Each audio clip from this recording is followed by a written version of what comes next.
आप ये बताइए कि आपने पूरे चुनाव को बहुत गहराई से देखा है, नेताओं के बयान सुने हैं, मुझे ये बताइए कि इस पूरे इलेक्शन सीजन में वो कौन सा शब्द है जो आपको याद रह गया? शोभना। वैसे तो मैंने सभी नेताओं की रैलियां और बयान देखे हैं, लेकिन प्राइम मिनिस्टर मोदी ने जो एक शब्द का इस्तेमाल किया वो मुझे याद रह गया, और वो शब्द है मंगलसूत्र। मैंने तो सोचा भी नहीं था कि मंगलसूत्र इस इलेक्शन में इतना बड़ा इशू बन जाएगा। वैसे मेरी शादी नहीं हुई है, इसलिए मैं मंगलसूत्र नहीं पहनती, लेकिन मैं देख रही हूँ कि आपने एक खूबसूरत नेकलेस जरूर पहन रखा है। भाई देखिए जीनिया, ये आपकी नज़र बड़ी पारखी है और ये मुझे सच में मैंने पहना हुआ है, लेकिन जीनिया आपकी नज़र की मैं दाद दूंगी। वैसे कोई और शब्द जो आपको याद रह गया हो?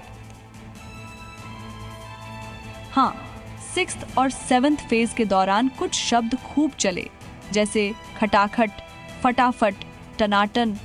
राहुल गांधी और तेजस्वी यादव को इन शब्दों पर तालियां तो खूब मिली, लेकिन देखते हैं 4 जून को सीटें कितनी मिल पाती हैं। बिल्कुल, ये बहुत अहम सवाल है। देखिए जीनिया ने भी उठाया कि 4 जून को किसकी कितनी सीटें आती हैं। आरती टिक्कू जी, अब आपने सभी पॉलिटिकल गेस्ट को सुन लिया। अब देखिए होता यही है, एग्जिट पोल के बाद जिसकी सीटें ज़्यादा आती हैं वो स्वागत करता है। अब ज़फ़र इस्लाम साहब मिठाई खा कर आए हैं, लेकिन सुरेंद्र भदौरिया जी जो हैं वो, अनुराग भदौरिया हों या फिर सुरेंद्र राजपूत हों, वो अभी भी एग्जिट पोल के आंकड़ों को खारिज कर रहे हैं।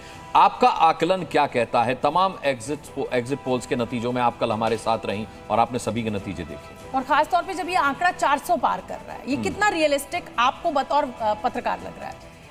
शोभना, अनुराग, पहले तो सबसे बड़ी बधाई कि जी न्यूज़ पहली बार आर्टिफिशियल इंटेलिजेंस को इंट्रोड्यूस कर रहा है एग्जिट पोल्स के लिए इलेक्शंस में।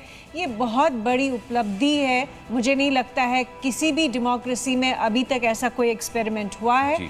ये टेक्नोलॉजी का जो एडवांसमेंट है, और मुझे लगता है प्राइम मिनिस्टर नरेंद्र मोदी बहुत लकी है कि टेक्नोलॉजी का एडवांसमेंट उनके करियर के साथ साथ हुआ कि वो आज हम यहाँ दिखा रहे हैं। रही बात कल के एग्जिट पोल्स, जो कि मैनुअल एग्जिट पोल्स की है, जिसमें ह्यूमन इंटेलिजेंस, वैसे आर्टिफिशियल इंटेलिजेंस में भी ह्यूमन इंटेलिजेंस ही है, लेकिन इसमें मैनुअली जाके लोगों से पूछना, सर्वे करना, पोलिंग बूथ के बाहर खड़े रहना, बहुत सारा इसमें मैनुअल लेबर है।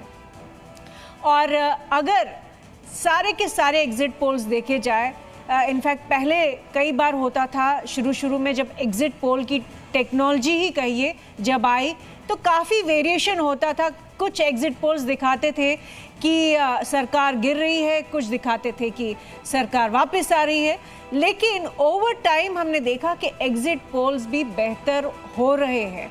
इनफैक्ट कंसिस्टेंसी लगातार आ रही है। वो ह्यूमन कोई भी आप ऑर्गेनाइजेशन लीजिए, कोई भी स्किल लीजिए, वो धीरे धीरे इम्प्रूव करता है। और एग्जिट पोल्स जो हमने कल देखे, ह्यूमन लेबर जिसमें लगा है, वहाँ हमने एक कंसिस्टेंसी देखी कि सारे एग्जिट पोल्स एक डायरेक्शन में है। कोई कॉन्ट्रडिक्शन नहीं था किसी भी एग्जिट पोल में, बहुत अंतर नहीं देखा। हाँ, इसलिए मुझे लगता है कि नेट आउटकम जो है, हम यही कह सकते हैं कि बीजेपी भारी बहुमत से वापस आएगी, एनडीए बहुमत से वापस आएगी, इनफैक्ट पहले से बेहतर करेगी, वो मेरा मानना है। तो ये वरिष्ठ पत्रकार आरती टिक्कू का भी मानना है कि बीजेपी का प्रदर्शन, एनडीए का प्रदर्शन पहले से बेहतरीन होगा। जी न्यूज़।